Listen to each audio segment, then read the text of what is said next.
Donc peut-être commencer par dire que quand on entend parler d'Haïti aujourd'hui, c'est souvent synonyme plutôt de crise ou d'insécurité. On en entend parler, mais plutôt pas de façon très positive, on va dire, dans les médias, parce que c'est un pays qui, depuis de nombreuses années, on va dire, est soumis à des crises qu'on pourrait presque qualifier de structurelles, avec une insécurité, avec une crise à la fois économique, politique, etc. Et je pense que c'est important aujourd'hui, justement, de montrer une expérience qui marche, qui est positive. Haïti, c'est aussi un pays qui a une très longue histoire. Pour certains, ça évoque Toussaint Louverture, ou la première République noire. Aujourd'hui, on ne va pas aller aussi loin, mais je pense que c'est intéressant de mettre à la lumière cette belle expérience de la FECANO. Et qui de mieux, donc, pour commencer par nous parler un peu de cette organisation paysanne, qui depuis longtemps est soutenue par Etika, que Guito. Tu as la parole pour nous parler un petit peu de la FECANO. C'est qui, quels sont ses membres aujourd'hui? Et puis après, on continuera. Merci Myriam. Effectivement, lorsqu'on parle d'Haïti, très souvent les gens pensent surtout le côté négatif des choses. Et pourtant, il y a plein de bonnes choses qui se font en Haïti. L'exemple est clair avec une structure comme la FECANO, qui est un regroupement de coopératives qui a pris naissance en 2001. Donc au tout début, c'était 6 coopératives pour 1800 producteurs. Donc, là, il faut dire que chez nous, quand on parle de producteurs, c'est des petits producteurs, c'est des gens possédant en moyenne 1 hectare. Donc, et puis, dès le début, on avait la certification Fairtrade, on commençait à exporter du cacao, mais c'était du cacao non fermenté, parce que la question de fermentation n'était pas au rendez-vous, on ne connaît pas vraiment ce qu'est la fermentation, et on ne savait pas vraiment les exigences du marché international. C'est vrai, en 2008, on a eu une relation de partenariat avec AVSF. Et à l'époque, on était très méfiants, parce qu'on ne connaît pas vraiment ce genre d'ONG.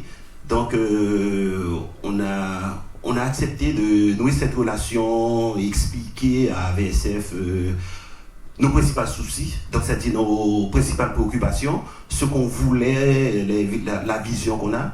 Donc, du coup, on a enclenché dans cette relation de partenariat. Alors, la FECANO, c'est un regroupement de coopératives, comme je disais. Avant, on était à 6, maintenant, on est à 8 coopératives. 8 coopératives pour plus de 4200 producteurs. Donc, on a la certification bio, équitable. On a certifié bio avec EcoCert en 2011 et avec SPP en 2013. Donc, du coup, à travers cette relation de partenariat, on a pu bénéficier des fonds d'une institution, on va dire de CD92, qui a permis à la FECANO de faire un grand effort surtout au niveau de cette filière-là, la filière cacao. Donc en 2008, lorsqu'on a démarré le projet, on était un peu inquiet parce que il y avait beaucoup à faire, à savoir la fermentation, l'implantation des infrastructures, tout ça, faciliter des échanges pour que les producteurs apprennent ou comprennent ce que font les autres ailleurs. Donc, il faut dire, au début, on a démarré et on était à tâtons. Heureusement qu'il y a eu Eticable qui a décidé de valoriser les fèves de la FECANO. Et à partir de ce démarrage, donc là, on a vraiment maintenu le cap et puis atteint en quelque sorte la vitesse de croisière. Au début, on exportait, on va dire, un conteneur de 25 tonnes et par la suite, aujourd'hui dont je vous parle, on est à 16 conteneurs, c'est-à-dire 400 tonnes, plus de 400 tonnes. Donc ça permet en quelque sorte aux producteurs non seulement de mieux se positionner, c'est-à-dire l'Afrique de mieux se positionner, que ce soit au niveau national, que ce soit le marché international. Donc, le fait que l'Afrique soit présente sur ce panel, pour les 20 ans d'Etica, on y a été pour les 10 ans. Donc, pour nous, ça nous redonne en quelque sorte une sorte de fierté d'être avec des clients sur le marché international. Et il n'y a pas qu'Etica, il y a d'autres. Donc, je pense que pour nous, ça c'est vraiment une fierté. Merci.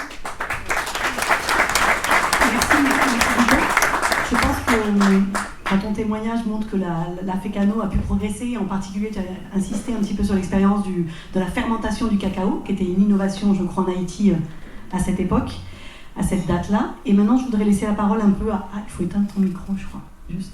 Laisser la parole à Cécile, puisque Cécile, comme tu l'as dit, tu as habité 30 ans en Haïti, tu es haïtienne de cœur, et tu as connu la naissance de la FECANO, et puis tu connais aussi le contexte haïtien. Donc un peu nous éclairer en quoi cette expérience de la FECANO, elle est originale, elle est emblématique dans un pays qu'on a dit qui est en crise, mais qui a aussi plein d'initiatives intéressantes, dont celle de la FECANO.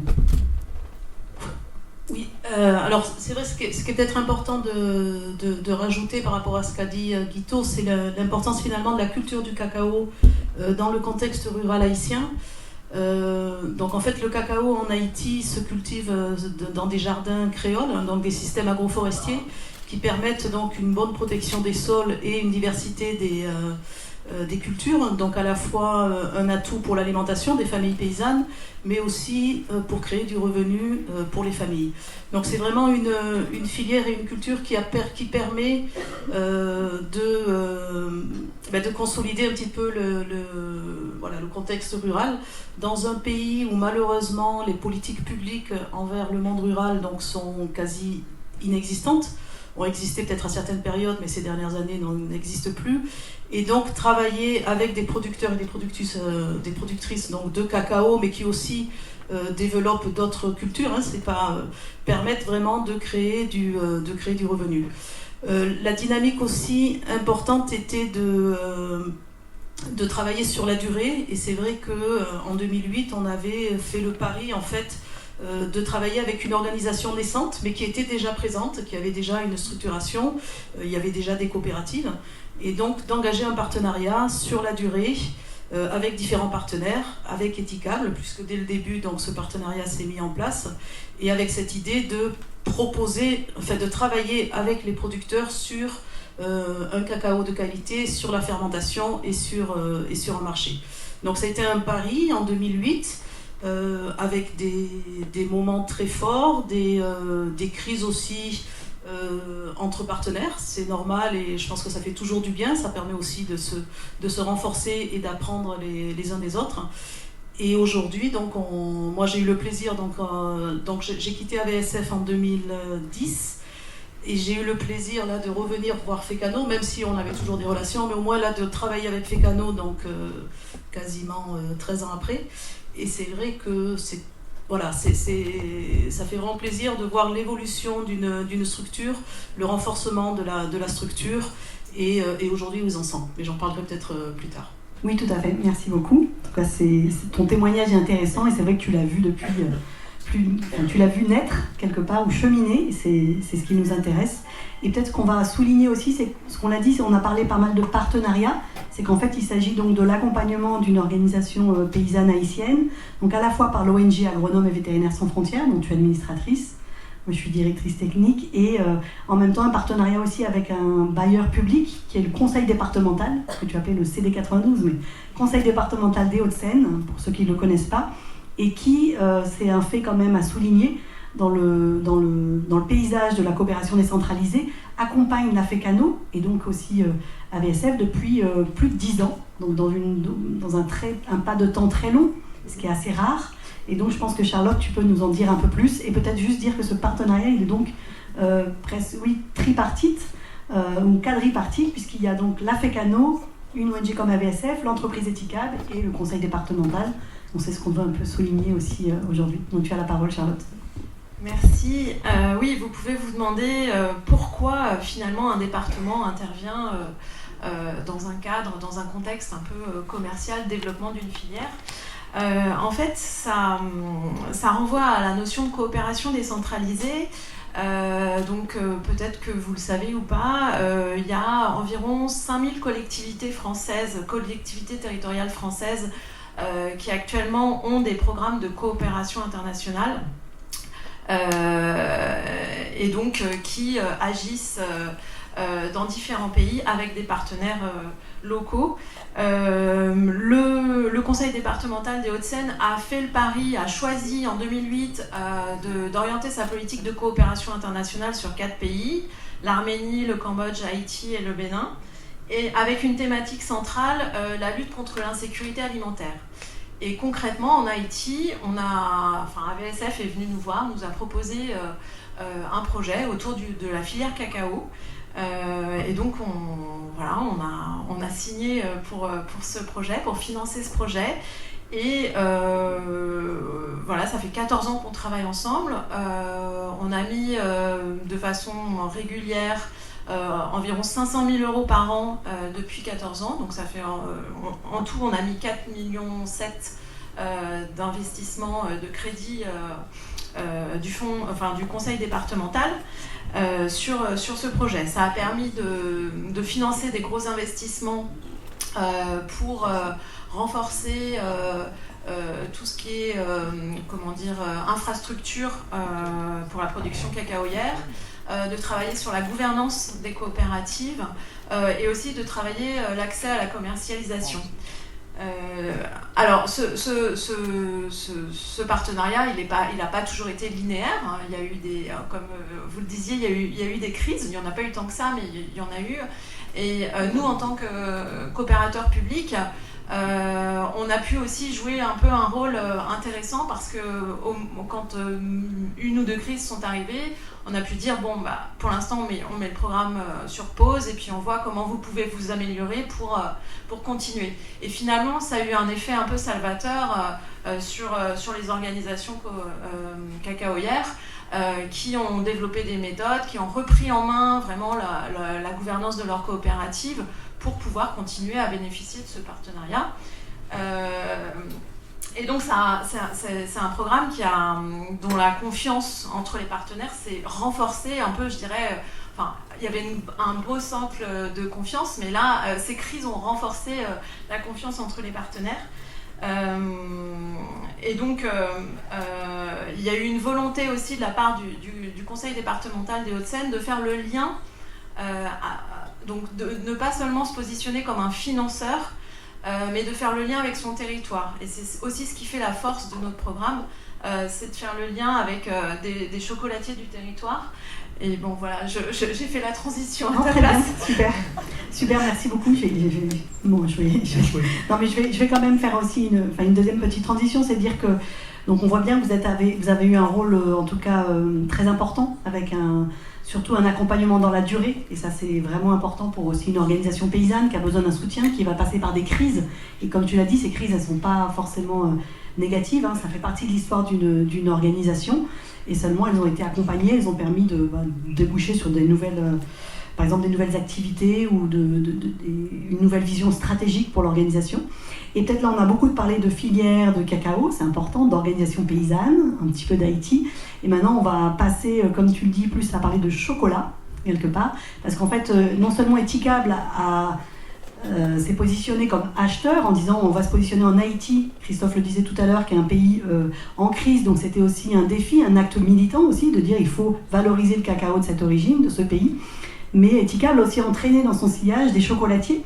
Et voilà, donc on a la chance d'avoir avec nous Christophe Bertrand de la Reine Astrid, et tu peux nous parler un petit peu de ton expérience. Et quand on préparait la table ronde, il nous a dit qu'il adorait, que c'est un des meilleurs chocolats du monde, enfin que le cacao d'Haïti, donc voilà, si tu peux nous en parler. Absolument. D'abord, je voudrais dire qu'il n'y a pas de bon chocolat sans un bon cacaoculteur. Donc, le premier chocolatier, c'est lui.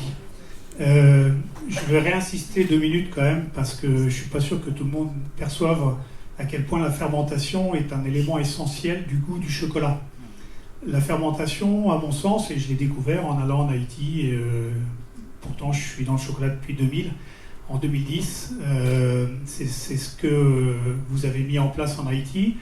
Avant l'intervention d'AVSF, etc., et du département des Hauts-de-Seine, le cacao haïtien n'était pas fermenté, ou était mal fermenté au milieu des champs, de façon non homogène, et il était vendu 70 centimes le kilo aux Américains, peut-être qui enrobaient des M&M's et des sneakers avec. Et pourtant, pour ceux qui le savent, il y a 2-3 variétés essentielles de chocolat. Le Criollo, la variété la plus rare, supposément la plus chère, celle qui aurait le goût le plus intéressant. Ensuite, un hybride qui s'appelle le Trinitario, qui également est une variété qui se développe de plus en plus. Et puis, elle est schématiquement le Forastero, qui fait 70% du cacao mondial, essentiellement en Afrique, qui aurait moins d'intérêt, ce qui n'est absolument pas vrai, puisque le plus important dans le goût, c'est la fermentation. C'est ça qui va donner 70% du goût du chocolat. Et la chance qu'ils ont en Haïti, c'est qu'ils ont du Trinitario dans ce qu'ils nous proposent, avec un petit pourcentage d'une dizaine de pourcents de Criollo à l'intérieur. Donc ça veut dire qu'il y a les deux meilleures variétés de cacao dans ce chocolat, donc ça ne peut pas ne pas être bon. Fort heureusement, depuis 2010, ils se sont mis sur la fermentation. Guito le disait tout à l'heure, ça les inquiétait. Aujourd'hui, le fait qu'ils fermentent le cacao, ils le vendent peut-être 2,50 € le kilo, si ce n'est pas plus, en tous les cas le prix payé au planteur. C'est-à-dire que ça a permis de multiplier par 3 en faisant passer les fèves de cacao dans une caisse en bois pendant 6 jours. Ça paraît assez dingue de se dire ça, 6 jours dans une caisse en bois, on multiplie par 3 le prix de la fève. Mais en même temps, il faut aussi trouver des acheteurs qui sont prêts à payer un cacao fermenté, bien fermenté, de façon homogène, et qui du coup développe des arômes intéressants. Donc c'est pas tout, on ne pourrait pas faire des caisses de fermentation dans tous les pays du monde et à tous les endroits du monde, parce qu'il n'y aurait pas forcément des acheteurs prêts à payer un prix bien plus élevé. Aujourd'hui, je transforme moi-même ce chocolat, ce qu'on appelle en bean to bar, ou de la fève à la tablette pour rester français. J'ai un grand plaisir lorsque je suis dans ma boutique, quand par hasard j'ai 2 minutes et que je traîne devant un consommateur qui est devant mon étagère de tablettes. En général, ils sont un peu perdus parce qu'il y en a une trentaine et qui ne savent pas très bien quoi choisir. Et là, forcément, j'adore intervenir.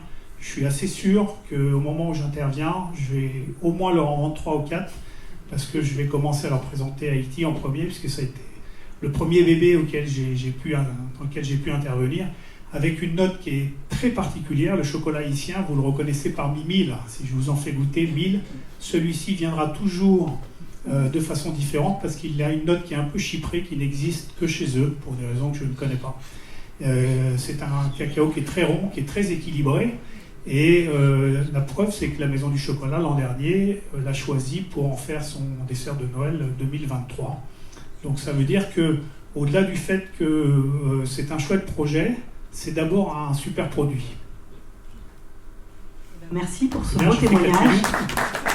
Je pense que tu mérites le qualificatif d'ambassadeur chocolat, en tout cas. J'essaie d'emmener quelques-uns de mes confrères sur le cacao haïtien, chaque fois que j'ai l'occasion d'en parler. Du cacao haïtien. Parce que tu en parles très bien, et je pense que c'est important aussi qu'Etikab, bien sûr, puisse dire un mot à ce sujet, parce qu'Etikab a dit que volontairement il a choisi Haïti, cette origine. On sait que c'est une tablette, une de vos tablettes phares, elle est là. Donc voilà, Lucie, toi qui es responsable de la recherche-développement, je sais que vous avez travaillé aussi beaucoup sur la qualité, avec même un laboratoire. Est-ce que tu peux nous en dire plus, puisque vous œuvrez aussi beaucoup pour la promotion du cacao haïtien, et en même temps c'est un de vos produits phares. Donc tu as la parole.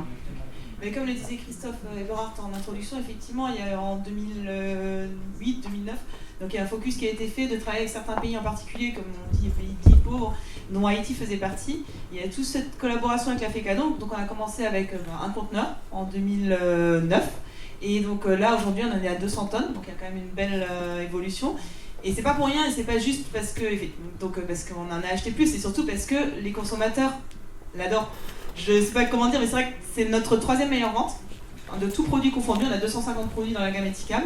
3e chocolat, 3e meilleure vente, tout produit. On a vendu 865 000 tablettes en 2023, donc c'est vrai que c'est quand même un très beau chiffre. Et ça montre en fait l'intérêt des consommateurs pour le cacao d'Haïti, et aussi peut-être pour une certaine origine qu'on n'a pas l'habitude de trouver. Et c'est vrai que depuis 15 ans qu'on travaille avec Haïti, le fait qu'on ait mis cette tablette en supermarché, donc qui est une tablette, un pourcentage avec une origine, qui a été quand même une particularité d'Etikab de lancer ces tablettes pure origine en supermarché. Le fait de mettre en avant une origine Haïti qui était peu connue à l'époque dans le monde du cacao et du chocolat, en fait ça a vraiment pris. Et donc comme le disait Christophe, la tablette a un très joli profil, un peu réglisse, boisé, rond, qui plaît. Là c'est la preuve, nous c'est tout simplement les ventes, on est dans plus de 80% des magasins et les ventes sont présentes. Donc c'est vrai que c'est très intéressant. Et en 15 ans de partenariat, en fait, comme le disait Myriam, pour parler un peu plus qualité, organoleptique, laboratoire, en fait, on a travaillé en partenariat avec la FECANO sur la qualité de leur cacao. Il y a eu beaucoup d'allers-retours, donc dès qu'on a un conteneur qui part, nous recevons des échantillons de pré-embarquement qu'on transforme dans le laboratoire chez nous et qui sont dégustés. Et du coup, par les agronomes, il y a des allers-retours entre les agronomes et la FECANO sur la qualité du cacao. Et le fait que nous, on ait un laboratoire, que eux aient depuis peu aussi leur laboratoire, ça permet de faire des échanges, de déguster chacun de son côté, de faire des échanges qualitatifs et de continuer à travailler constamment sur la fermentation et sur tout ce qui est process post-récolte en Haïti. Donc on n'a pas toujours eu, soyons honnêtes, il y a eu des hauts et des bas, la qualité n'a pas été toujours constante. Et c'est tout ce travail qu'on fait en commun avec Guito et l'équipe de Guito qui fait que cette tablette en fait connaît le succès qu'elle a aujourd'hui. Merci beaucoup Lucie pour ce témoignage aussi. Donc je pense qu'on a plusieurs ambassadeurs en fait du cacao d'Haïti évidemment, même le conseil départemental. Moi, ça doit être 2000 tablettes, hein. C'est pas 800 000 mois. Non mais chacun contribue avec ça. Pose sa pierre, voilà, et je pense qu'on peut encore revenir vers Guito, puisque tu nous as présenté la FECANO, mais de façon assez, bien sûr, un peu ramassée, un peu résumée. Donc concrètement, puisque la FECANO, c'est aujourd'hui plus de 4000 producteurs, tu l'as dit, petits producteurs haïtiens, est-ce que tu peux nous dire un petit peu les bénéfices qu'en retirent les producteurs? Qu'est-ce que ça signifie pour eux être membres de la FECANO? De quels services ils bénéficient? À quels défis ils sont encore confrontés aujourd'hui? Voilà, parce que je pense que c'est important de parler du planteur haïtien qui a sa plantation de cacao en système agroforestier. Voilà, qu'est-ce qui a changé pour lui en étant membre de la FECANO, en fermentant son cacao? Quels sont les défis aujourd'hui aussi qu'il traverse? Alors moi je pense c'est vrai qu'il y a beaucoup de choses à faire, mais il y a un grand pas qui est fait. Et ce grand pas a été fait dans le sens qu'il y a des interventions qui se font au niveau de leur parcelle, à savoir des interventions en matière de régénération, parce qu'avant on ne faisait pas ça pour pouvoir réaliser cette... Expliquez ce que c'est que la régénération, ça parle pas forcément la régénération, alors là je vais dire, c'est que en Haïti, c'est des anciennes variétés. C'est des variétés qui ont des cacaoyers qui ont 50, 60, 70 ans. Donc du coup, il fallait faire des interventions au niveau des parcelles parce que les producteurs haïtiens, ils avaient vraiment peur de couper ou bien de faire l'émondage au niveau des parcelles. Parce qu'ils ont peur pour ne pas perdre en quelque sorte la parcelle, le cacao. Donc avec cette intervention, AVSF a dû, en fait, comme partenaire, a dû nous mettre en contact avec des organisations qui sont en Équateur ou Pérou. On a constaté comment ça se fait et puis on a même facilité le déplacement de certains producteurs pour qu'ils puissent aller voir comment ça se fait à l'extérieur. Et bien finalement ils ont décidé de faire eux-mêmes cette intervention. Du coup ça a permis d'avoir un banc assez plus ou moins considérable. Donc c'est la taille des cacaoyers, c'est la taille, l'enlèvement de certaines branches, des branches qui ne sont pas, qui ne produisent pas. Mais eux, ils disent il faut les laisser. Donc au tout début. Mais maintenant, ils sont d'accord avec nous pour qu'ils fassent la taille.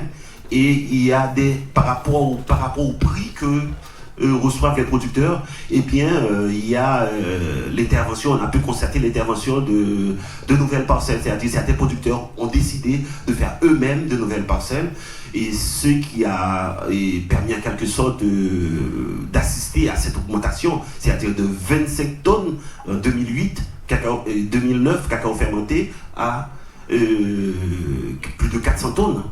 Et en 2022, cette année, l'objectif c'est de 575 tonnes qu'on va pouvoir commercialiser en quelque sorte. C'est vrai, Itikab pondra de 200 et puis voilà. Christophe, tu veux ajouter un petit mot? Je vais déraper un peu, je vais répondre à la question un peu différemment à sa place pour que tout le monde comprenne. Ça sort un peu de mon cadre, mais avant la FECANO, un planteur... Alors, aujourd'hui, la FECANO, le planteur amène à la FECANO du cacao. Et à la porte de la FECANO, le prix d'achat est affiché. C'est hyper important de le comprendre, ça. Il n'y a pas de négociation, etc. Avant la FECANO, un planteur, il était au bord de son champ, devant chez lui, et puis il attendait que passe devant chez lui un monsieur qui s'appelle un voltigeur, parce que ce monsieur arrive avec sa moto, et il a un peu d'argent dans sa poche, et lui dit « Bonjour, est-ce que tu as du cacao à vendre ?» En l'occurrence, il en a, mais il n'est pas tout à fait sec. Donc il lui dit, il faudrait que tu repasses dans 2 jours. Le gars ne veut pas repasser dans 2 jours, mais dans 3 semaines. Donc il lui dit, écoute, je te le prends aujourd'hui, mais au lieu de te le payer 80 centimes le kilo, je vais te le prendre à 65 centimes. Et donc le gars est obligé de céder parce qu'il préfère toucher 65 centimes du kilo aujourd'hui que d'attendre 3 semaines. Le voltigeur va charger comme ça 1 sac, 2 sacs, 3 sacs derrière sa moto, d'où son nom de voltigeur. Et il va partir à 10 km plus loin, il va arriver chez le balancier. Le balancier, c'est le semi-grossiste, on va dire, qui est équipé d'une balance. La balance avec une aiguille qui ne démarre pas ici, mais capte comme ça. Mais évidemment, le sac ne pèse pas 60 kg, mais 55. Donc le balancier arnaque le voltigeur. Et ainsi de suite, comme ça, il y a 5-6 intermédiaires jusqu'au port. Donc le système de 90% du cacao mondial, ça se passe comme ça. Et ça a tout changé, puisque désormais, c'est un producteur qui amène à la coopérative avec un prix qui est affiché. Ok, c'est une belle transition peut-être pour que Guito, tu puisses nous expliquer. Tu as expliqué qu'il y a eu des pratiques qui ont changé en termes de taille des cacaoyers, entretien des plantations, et peut-être en termes de justement qu'est-ce qu'ont apporté les certifications, commerce équitable et plus de certification biologique en termes de prix, etc. Est-ce que tu peux en nous en plus dire? de la certification Myriam, on peut avancer aussi l'amélioration de la qualité, parce qu'avant la qualité n'était pas au rendez-vous. Et pour avoir un produit de qualité, il y a des interventions, il y a pas mal d'actions à faire, en plus d'avoir de la formation, mais il faut l'implantation des infrastructures, et ça coûte en Haïti. Les implantations en infrastructure, ça nécessite des bacs de fermentation, ça nécessite des aires de séchage, ça nécessite également des entrepôts, espaces de conditionnement. Donc au tout début, on n'avait pas ça. Mais heureusement, l'Africano avait une vision dès le départ, c'est-à-dire en 2005-2006, l'Africano a décidé de faire l'acquisition d'un terrain, d'un hectare. C'est pas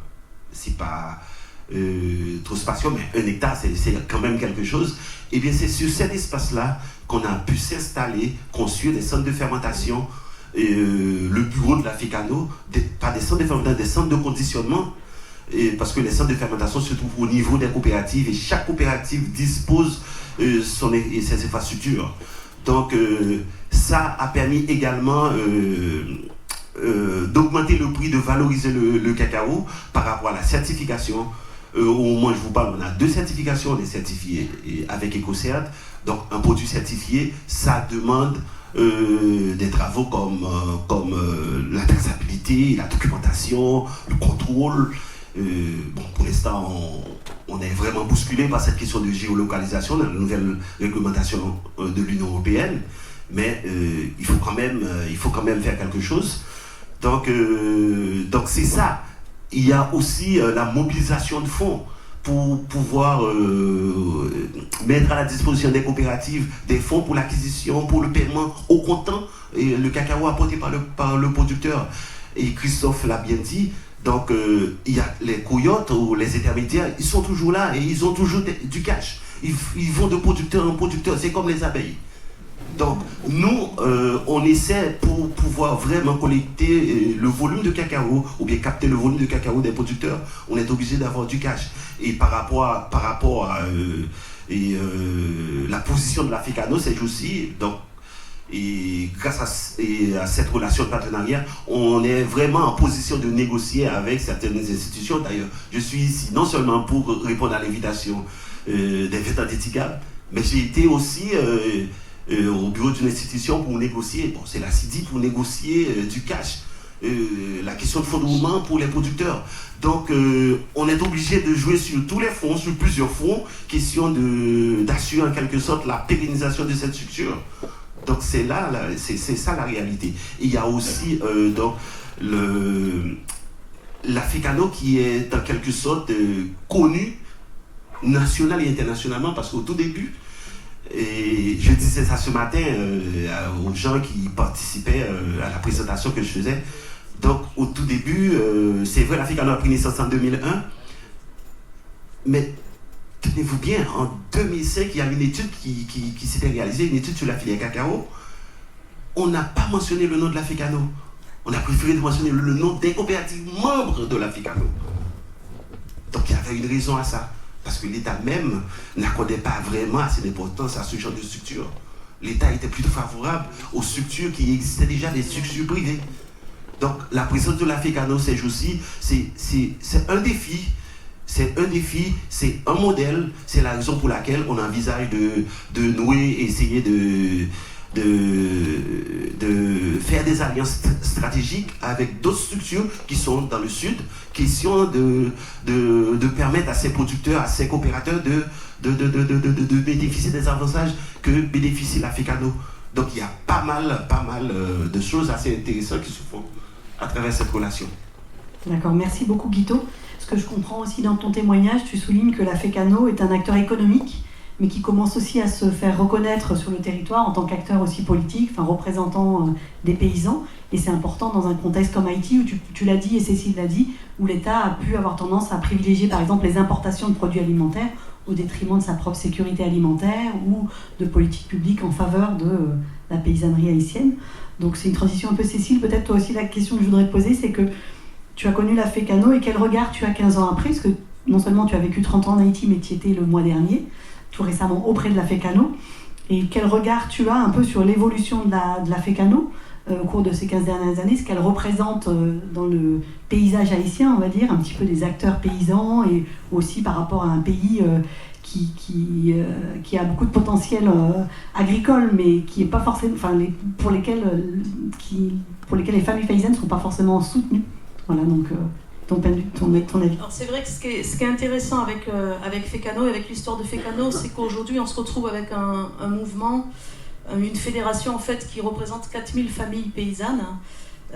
C'est pas rien aujourd'hui en Haïti et c'est une force pour le pays d'avoir en fait cette structure qui est organisée, qui est structurée, qui représente donc par le biais des coopératives membres et donc qui donne la parole aux paysans autour de la filière cacao. Donc c'est vrai que dans le contexte haïtien où on a un pays aujourd'hui donc fragile, avec une déstructuration de la société civile, avec une crise politique très forte, on a malgré tout des mouvements, des organisations paysannes, des coopératives qui continuent de fonctionner, qui continuent de vivre, qui continuent d'avoir une vie, une gouvernance avec une vie démocratique, d'avoir des élections à la fois de jouer, je pense que c'est la force de FECANO, d'avoir surjoué sur l'économique, donc le cacao, une production, une valeur ajoutée, un revenu pour les paysans, mais aussi une structure sociale qui va représenter ces personnes, qui va représenter sur le territoire, qui va le représenter au niveau du département du Nord dans le cas de la FECANO, mais qui a aussi aujourd'hui une représentation internationale. Donc c'est vrai que c'est quand même, je pense pour la FECANO, une réussite d'être aujourd'hui toujours là, en Haïti et de continuer à grandir, puisqu'elle tient le coup, mais elle tient bien le coup, puisqu'elle elle a une force, une présence, et elle peut jouer aussi au niveau politique de défense en fait des droits des paysans, de défense de la qualité, de défense aussi de l'importance en fait de travailler en Haïti sur des filières qui aujourd'hui ont encore un avenir. Donc je pense que aujourd'hui, ça fait plaisir et ça fait du bien d'avoir toujours des structures comme ça qui continuent de fonctionner et de vivre dans ce pays. Merci beaucoup Cécile. Et je vais faire la transition peut-être avec Charlotte. Donc Charlotte, on va peut-être revenir un petit peu en France. En tout cas, tu nous as dit que pour le conseil départemental, c'est important aussi de soutenir Haïti et c'est important de faire le lien avec ce qui peut se faire sur votre territoire. Donc peut-être tu peux nous en dire un peu plus sur les actions que vous menez au niveau du département des Hauts-de-Seine dans la promotion un peu du cacao ici. Oui, tout à fait. Ce que j'ai oublié de dire tout à l'heure, c'est qu'il y a un fort portage politique par rapport à ce programme au sein des Hauts-de-Seine. C'est-à-dire que le programme est voté tous les ans. Les 500 000 € qu'on octroie au programme sont votés tous les ans à l'unanimité, majorité et opposition confondues. Et on a beaucoup sensibilisé les élus sur le cacao d'Haïti. On leur fait goûter régulièrement, Christophe Bertrand leur fait des démonstrations, on fait connaître le cacao d'Haïti. Et les élus sont nos meilleurs ambassadeurs sur le territoire des Hauts-de-Seine parce que ce sont des élus de proximité et ils travaillent avec les artisans chocolatiers, ils rencontrent les artisans chocolatiers de leur territoire et ils incitent leurs artisans chocolatiers à travailler à s'approvisionner en cacao d'Haïti. Ça, c'est la première chose. La deuxième chose, c'est que quand on peut, alors ça fait longtemps qu'on n'a pas pu le faire, mais les élus se déplacent sur les programmes de coopération. Ça a été le cas à 2 reprises sur le programme Cacao. Bon, c'était jusqu'en 2017, malheureusement on n'a pas pu y retourner depuis, mais ça participe au fort portage politique des élus, parce qu'en fait, une fois qu'ils ont vu ce qui se passait, comment ça se passait, etc., voilà, ils vont défendre absolument ce programme. Et du coup, ce qu'on a mis en place depuis 2017, c'est que tous les 2 ans, on a un stand sur le salon du chocolat à Paris, un stand dédié au cacao d'Haïti. Et donc on fait participer tous les partenaires de ce programme. Donc on invite les producteurs haïtiens, donc Guito, Christophe Bertrand qui fait les animations toute la journée, on continue, et bien sûr nos partenaires, AVSF et Eticable aussi sont présents sur le stand. La seule chose ce que je voulais dire, c'est que ce programme il fonctionne bien, et donc il y a pour les élus, il y a aussi une volonté de voir qu'il y a une évolution positive et une autonomisation de la structure, ce qui est le cas. On tend vers une autonomisation de la FECANO. Et du coup, nous, on a commencé progressivement à travailler sur une autre zone de production du cacao avec Agronomes et Vétérinaires sans frontières. Et on a vu naître là très récemment le petit frère de la FECANO qui est en train de se mettre en place sur le même modèle que la FECANO, c'est la Recocaga dans la Grand'Anse. Donc voilà, on poursuit l'aventure, on n'abandonne pas la FECANO, mais on se désengage un peu plus pour se positionner pour aider, pour arriver en soutien au Recocaga en Grand'Anse. Voilà le positionnement des Hauts-de-Seine, et qui s'inscrit dans la durée et dans la confiance, d'où le partenariat vertueux dont je parlais tout à l'heure. Un petit mot rapide. Moi, j'ai utilisé mon temps de parole, donc juste une anecdote. Je suis allé en 2015, j'ai eu la chance d'aller avec Patrick Devedjian, le président du département, avec un opposant du Front de gauche en Haïti. Et alors le matin à l'ambassade de France, j'ai été présenté comme étant l'homme le plus important de la délégation, puisque je représentais une dizaine de chocolatiers dans le département des Hauts-de-Seine. Et l'après-midi, il y avait une conférence de presse où j'étais l'homme le plus important de la délégation, puisque je représentais une 40aine de chocolatiers dans les Hauts-de-Seine. Alors, je le faisais tous les jours. Et donc, 4 jours plus tard, dans le journal haïtien, il y avait une double page avec une petite photo en noir et blanc de Patrick Devedjian. Il y avait une grosse photo en couleur de moi. Et l'opposant du Front de gauche lui a dit, ben voilà, à force de dire que c'était l'homme le plus important.